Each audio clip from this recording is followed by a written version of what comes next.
Hey everybody, ABC 10 meteorologist Brendan Minchev here with a look at the weather for Northern California for the final few days of 2025. Over the last 48 hours, it has been very stormy, especially Christmas Eve and Christmas Day. We had a lot of wind, a lot of rain, and a lot of snow in the high country. But as of Friday night, when I'm recording this video, things are starting to wind down. By the time we get to Saturday, and especially Sunday, things are going to be much quieter and drier across the region. Snowfall so far, this is from Tuesday, because remember, the snow didn't really start until we got to Tuesday. That winter storm warning kicked in at 10 p.m. on Tuesday night. Even though we'd had rain before that and a couple systems before that, the Pineapple Express came in on Saturday. It was just so warm. It was just all rain. So snow totals didn't really start until Tuesday. That's why we're measuring it there through about Friday a.m. And again, I'm recording this on Friday night. The ski resorts are going to go out and measure on Saturday morning, and these numbers are going to go up because it's been snowing for most of the day on Friday. But preliminarily, here we are. Mammoth at 67 inches, North Star at 61 inches, Homewood 60 inches, Sierra Tahoe 58, Sugar Bowl 54, Kirkwood 53, Palisades Tahoe 50, Boreal at 43, the UC Berkeley Central Sierra Snow Lab up near Donner at 42 inches, and Heavenly at 41 inches. So as expected, several feet of snow, and again, these are not the final numbers. Rainfall through 5 o'clock in the evening on Friday. Placerville over 4.5 inches of rain. Auburn over 4.5 inches of rain as well. Marysville coming up on 4 inches. Orangevale over 3 3/4 of an inch of rain. In fact, a lot of the eastern suburbs of Sacramento, Orangevale, Citrus Heights, Roseville, Folsom, all those areas, Rancho Murrieta, everyone's been looking at totals above 3.5 inches. Most of the eastern suburbs. That's where that heavier rain has fallen. I picked Orangevale and it's 3.85 inches because it was a very representative number for that area.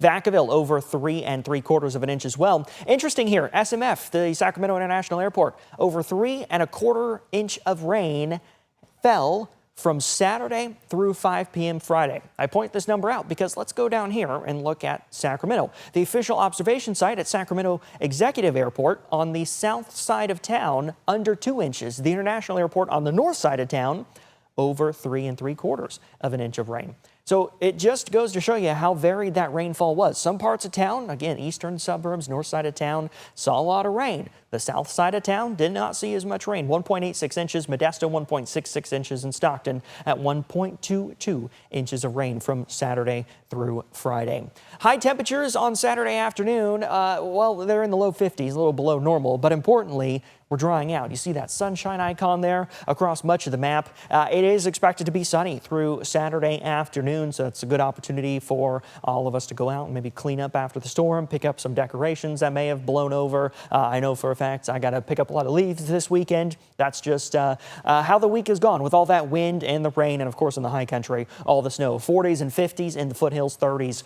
up in the high country. But again, drying out. One thing that we will likely see, some northerly winds as we go through Saturday afternoon. This is 3 o'clock in the afternoon. Some northerly winds across the valley. Breezy, minorly gusty, nothing like what we saw through midweek. We had plenty of wind gusts between 45 and 60 miles per hour across the valley on Christmas Eve morning and Christmas Day morning. But this is not what we're talking about. These are just some breezy north winds. Gusts up to maybe 25 miles per hour in parts of the Sacramento Valley, but it's going to be strongest along and west of I-5. As per usual, right? That's usually where those strongest north winds are. Nothing really of note about that other than they'll continue through Sunday morning before they start to taper off. Now, the north winds will help to keep us clear on Saturday. That's going to bring us that sunshine. But by the time we get to Sunday and those north winds start to taper, we could actually see the possible return of Tule Fog. Temperatures both today and tomorrow, I guess Saturday and Sunday, going to be in those upper 40s to low 50s in the valley. But the better chance for that fog development is going to start on Sunday. It's because we're moving back into a more stable air mass in the wake of this system. So that system moves out. Lingering showers, snow showers possible through the very early morning hours on Saturday. But by the time we get into the mid to late morning hours on Saturday, some clouds coming through Saturday afternoon and early evening, mainly clear across Northern California, not just in the valley, not just in the foothills, but also up near Tahoe. So if you're thinking about taking a trip up to the high country, the weekend is going to be much better than what we've seen for the entirety of the week.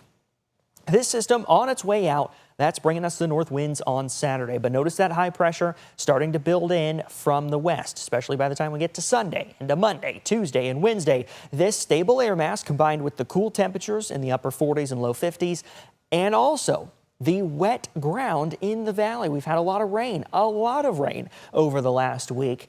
All those things are going to contribute to that potential return for the Tule fog. I expect it to come back. Fog is very difficult to forecast, Tule fog as well, so you can't completely lock it in. I would say, though, this is a very similar setup to what we had at the end of November through Thanksgiving, at the start of December, before all this rain started, and we had that Tule fog for weeks at a time. This is a similar setup where it's, wet in the valley with the stable air mass.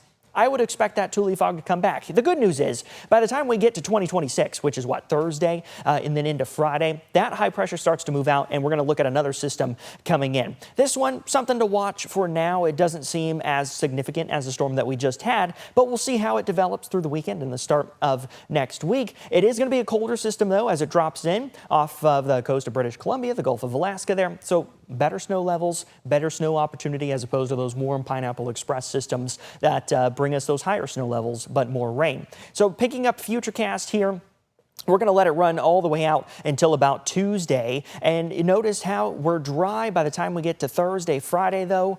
That's when we start to see that rain and the snow coming back. Again, we're going to watch to see how this system develops. Definitely the opportunity is there for some rain and some snow, but as of Friday evening, these models are only showing a few tenths of an inch of rain in the valley, maybe up to an inch of rain in some parts.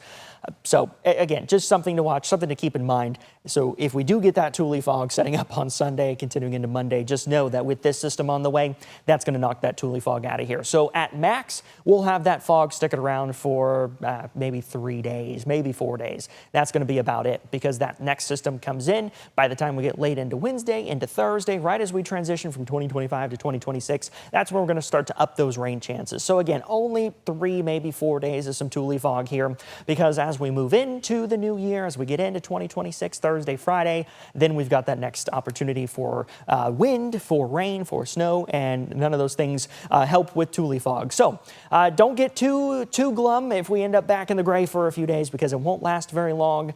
Enjoy the final few days of 2025. I hope you all had a wonderful holiday period, and here's to a happy new year.